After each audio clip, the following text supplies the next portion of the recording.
Good morning students. तो बेटा अपन पढ़ रहे थे विमाओं के उपयोग। सारी विमाएं पढ़ ली अपन ने। अब इनके क्वेश्चंस के लिए हमको विमाएं याद होनी चाहिए। ठीक है, अपन ने बड़ी बड़ी विमाएं लिखी हैं। बड़ी चाहे याद नहीं होगी, छोटी वाली जो विमाएं हैं जैसे बल है, वेग है, आवृत्ति है, आवर्तकाल है, समवेग है, नहीं तो छोटी छोटी विमाएं हमको जरूर याद होनी चाहिए। अब इसके विमाओं के उपयोग में मैंने 2 क्वेश्चन कराए थे। उपयोग है इसका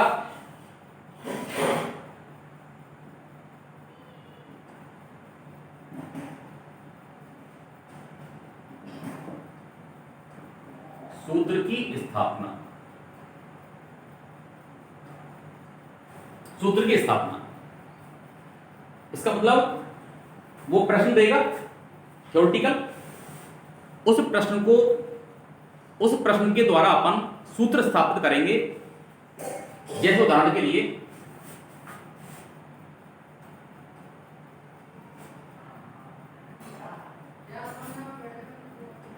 एक स्वरमापी के तार के कंपन की आवृत्ति n, उस तार की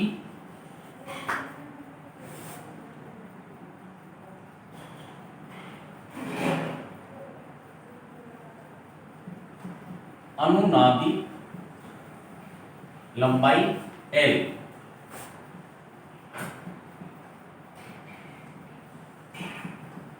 तनाव बल कैपिटल T,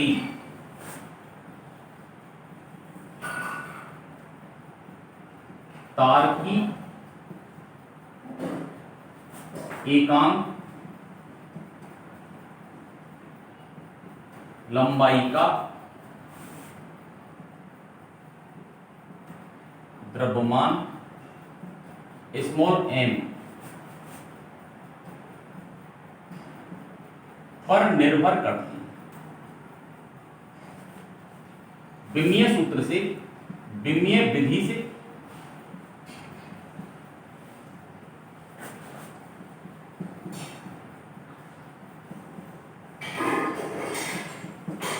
सूत्र की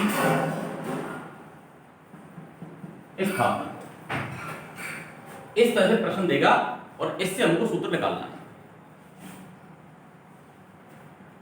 ठीक, तो मैंने पहले समझाया था कि एक भौतिक राशि 2 या अधिक भौतिक राशियों पर निर्भर करती है।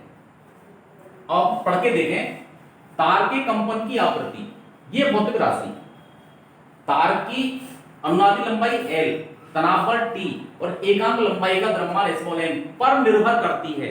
इसका मतलब जो राशि निर्भर करती है उसे इधर लिखें, जिन पे निर्भर करती है उनको इधर लिखें। इस तरह से तो बेटा स्टेप बाय स्टेप याद रखें, इनका अपन क्रम चेंज कर सकते हैं, इससे कोई फर्क नहीं पड़ता। इसको अपन T को पहले लिखते हैं, N को बाद में लिखते हैं, N को पहले लिखते हैं, कोई अंतर नहीं आता। केवल पढ़ के ये मालूम करना है कि जो ये भौतिक राशि है ये 3 इन राशियों पर निर्भर करती है। ठीक है, 2 भी हो सकती है। अब पहला स्टेप, इनके ऊपर घात लगाओ, A, B और ये C। अगले स्टेप में इस समानुपाती को बराबर में चेंज करो, एक कांस्टेंट K आएगा।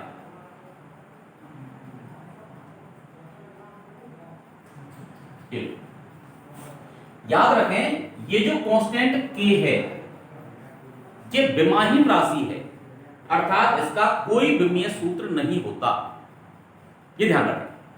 ठीक, दूसरा स्टेप। तीसरे स्टेप में हमको इन सब के विमीय सूत्र लिखने हैं। अब हमने कहा था कि हमको विमीय सूत्र याद होने चाहिए। m क्या बेटा? आवृत्ति है। आवृत्ति का विमीय सूत्र क्या होता है? m0 L0 T-1। m0 l0 t minus 1। ठीक, याद रखें इधर वाली जो विमीय सूत्र है उसमें हमको जीरो वाले भी लिखने हैं। इसलिए पहली बार तो हमको जीरो वाले भी लिखने हैं सबके। ठीक, के विमाहीन राशि है,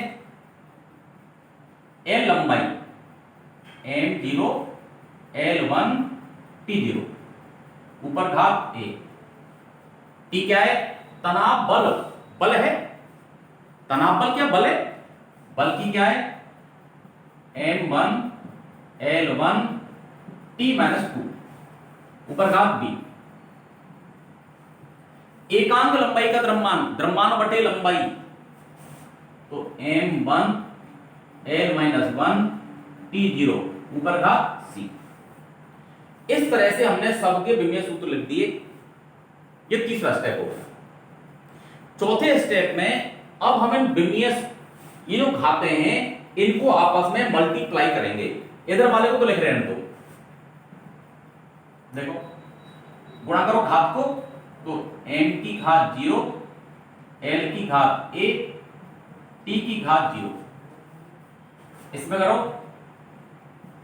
m की घात b l की घात b और t की घात माइनस 2b, इसमें मल्टीप्लाई करो m की घात c l की घात माइनस c t की घात 0।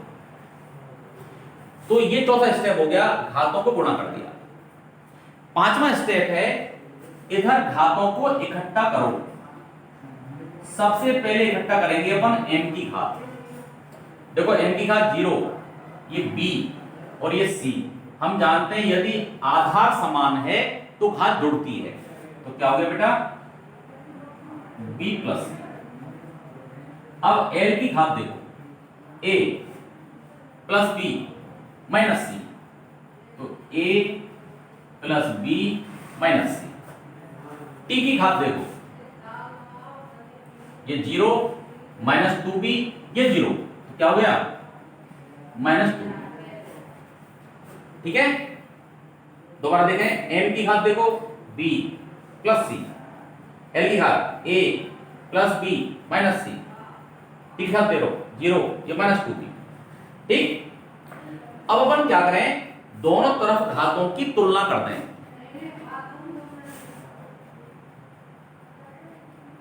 दोनों तरफ अपन घातों की तुलना करते हैं।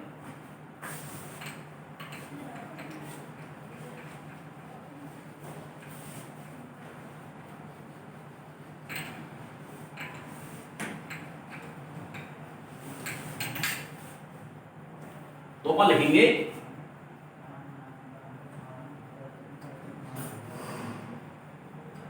घातों की तुलना करने पर। ठीक, करो तुलना। हम जानते हैं यदि आधार समान है तो घात बराबर होती है। ठीक, आधार इसमें m इसमें m, तो b प्लस c बराबर 0। ठीक, एक दूसरी देखो, a plus b minus c, a plus b minus c बराबर 0। तीसरी देखो, माइनस 2b बराबर माइनस 1, माइनस 2b बराबर माइनस 1। हमने तीनों में तुलना कर दी। अब हमको इन तीनों से a b c का मान निकालना है। देखो माइनस से माइनस कट गया, तो b का मान आ गया 1/2।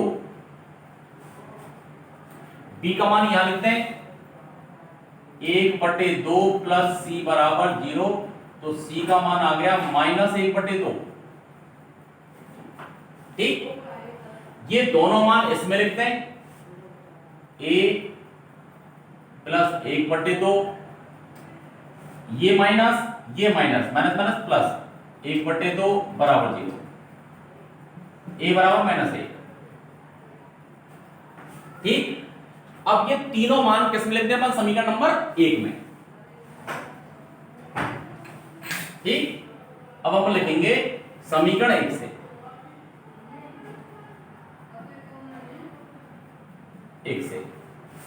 n बराबर के एल की घात माइनस 1, टी की घात 1/2, एम की घात माइनस 1/2। ठीक,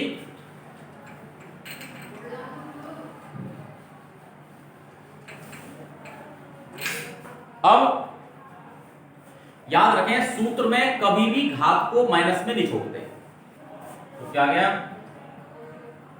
के अपॉन एल, टी की घात 1/2, एम की घात 1/2, तो n बराबर आ गया के upon L under the root of T upon M. आ गया, ये हमारा सूत्र हो गया कि n बराबर के upon L under root T upon M. अब बेटा ये कांस्टेंट जो संख्या है इसका मान याद होना आवश्यक नहीं है, ठीक है, क्योंकि तुम्हारी स्टार्टिंग में तुमने पढ़ाई नहीं है, सूत्र ये सारे अपनी किताबों में हैं, उन सूत्रों से हमको मालूम चलता है इसके का मान कितना है। जैसे अपन आगे पढ़ेंगे, ये सूत्र होता है बेटा n बराबर 1/2l under root T upon M. इसका मतलब यहां k का मान क्या होता है, यहां k का मान होता है 1/2। अब ये अपन लिखते तो ठीक है, बाकी जरूरत नहीं है, ठीक है। तब ये लिखेंगे तो क्या बन जाएगा, n बराबर 1/2l under root T upon M. ये हमारे हो गया सूत्र की व्युत्पत्ति।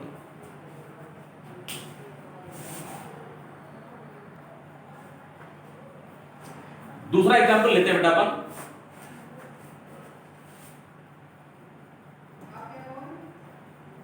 द्रव में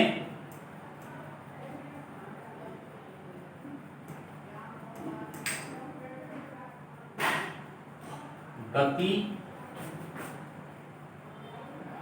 कर रहे गोले पर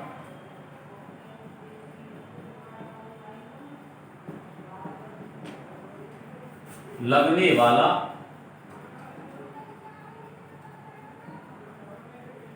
श्यान बल F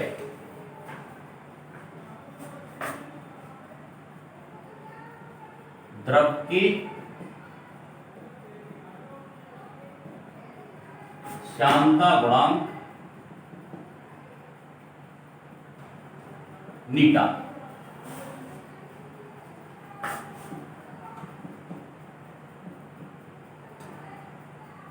गोले की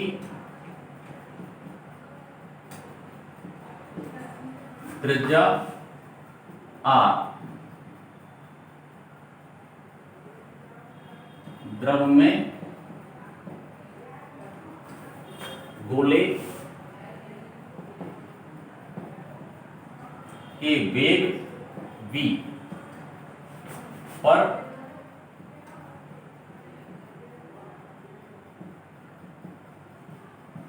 निर्भर करता है।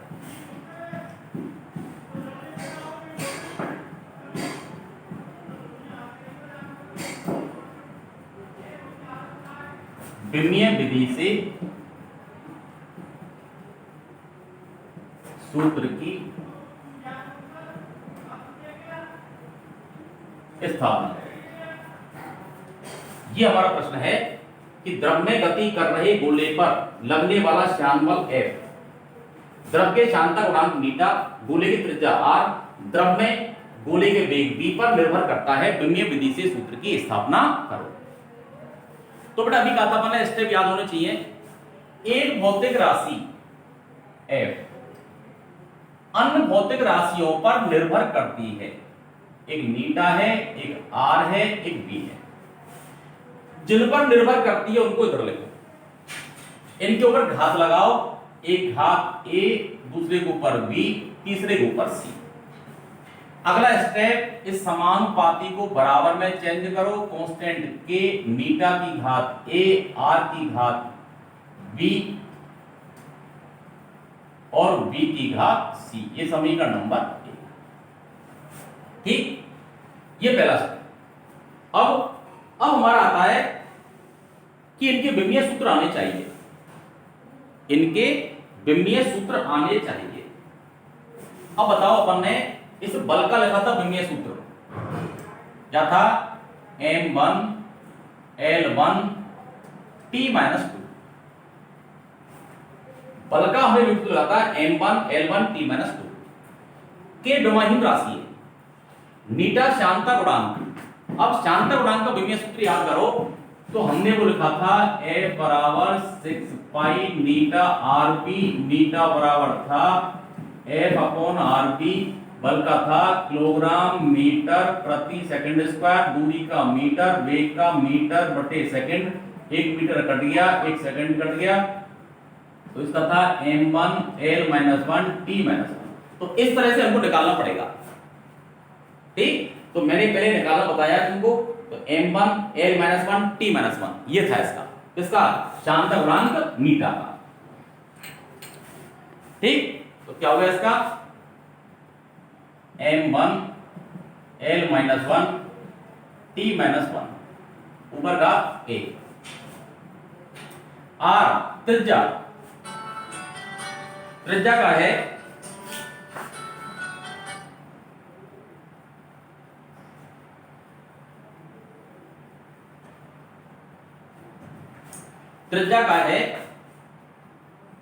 m0 l1 t0 ऊपर घात b। वेग का है m0 l1 t-1 ऊपर घात c।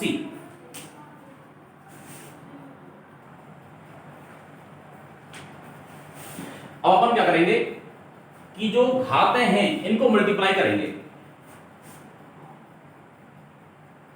तो m की घात a, l की घात -a और t की घात -a, ठीक? इसको मल्टीप्लाई करो, तो अब अपन चाहे तो जीरो वाली छोड़ दो, l की घात b, इसको मल्टीप्लाई करो, l की घात c, t की घात -c। यानी एक बार तो हमको जीरो वाली भी विमा लिखना आवश्यक है, बाद में जब मल्टीप्लाई करते हैं जीरो वाली को छोड़ दो, ठीक? अब अपन घातों को इकट्ठा करो, m की घात a, l की घात -a plus b plus c, t की घात -a - c -a - c,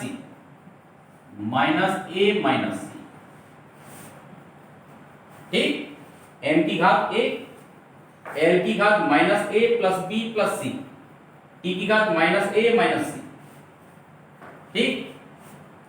अब क्या करेंगे घातों की तुलना करने पर,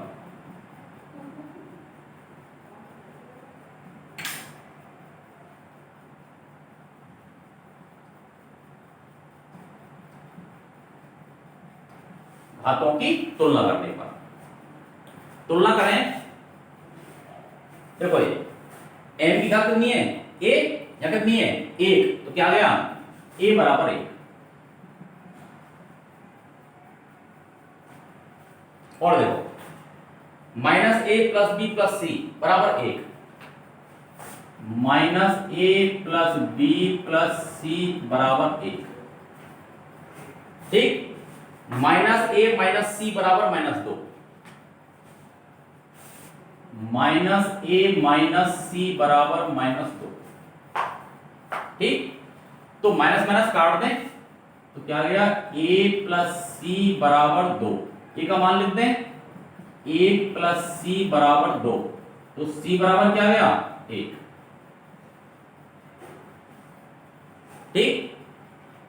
रखो मान इसमें एक और c का, a का मान 1 रखेंगे माइनस हो गया, प्लस b प्लस c का मान 1 बराबर 1, तो क्या गया b बराबर 1, ठीक? ये a का मान हो गया, b का हो गया, c का हो गया, ये मान इसमें लिख दो समीकरण नंबर 1 में।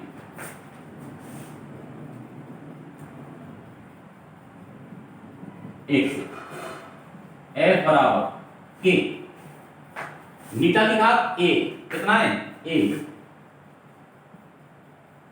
r की घात 1, b की घात 1, और हम घात 1 को लिखते नहीं है, तो क्या गया f बराबर k मीटा आर बी। ये हमारा हो गया सूत्र की स्थापना। ठीक, क्या हो गया f बराबर k नीटा आर बी।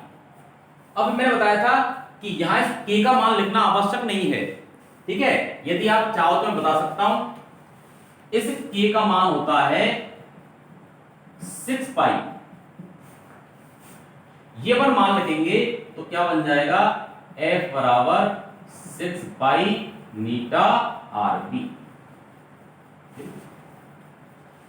तो ये हमारा हो गए सूत्र की स्थापना, विमीय विधि से सूत्र की स्थापना। अब बेटा कल बताऊंगा मैं एक पद्धति से दूसरी पद्धति में बदलना, ठीक।